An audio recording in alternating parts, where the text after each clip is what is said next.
আজকে অনেকে সংস্কারের নামে নির্বাচনকে পিছিয়ে দেওয়ার একটি অপচেষ্টা করছেন। এই ভুলটি করবেন না। বাংলাদেশে গত 6 মাসে রাষ্ট্রীয় প্রতিষ্ঠানগুলোতে এখন পর্যন্ত স্থিতিশীল অবস্থা আসে নাই। বাংলাদেশের মানুষ প্রত্যেকটি রাষ্ট্রীয় প্রতিষ্ঠানে স্থিতিশীল অবস্থা চায়। আজকে বাংলাদেশে আইন শৃঙ্খলা দেখেন কোনোভাবে নিয়ন্ত্রণ করা যাচ্ছে না, আপনারা ধরে রাখতে পারছেন না। আপনাদের বোঝা উচিত, কারণ গত 17 বছর স্বৈরাচারে যারা প্রেতাত্মারা বিভিন্ন রাষ্ট্রীয় প্রতিষ্ঠানে রেখে গণমাধ্যমে রাষ্ট্রীয় যে স্বৈরাচারদেরকে রেখে আপনারা বলছেন সংস্কার করবেন। আগে তাদেরকে নির্মূল করেন, তারপরে সংস্কারের কথা বলবেন। সংস্কার একটি চলমান প্রক্রিয়া। আপনারা যখন সংস্কার চান, আপনারা 5 আগস্টের পরে সংস্কারের কথা বলছেন।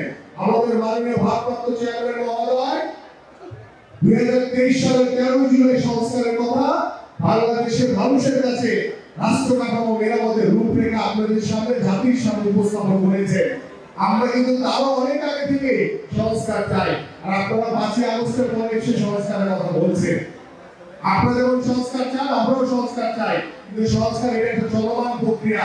তার জন্য নির্বাচনকে পিছিয়ে দিতে হবে, এটা কখনোই যথার্থ কোনো কথা না।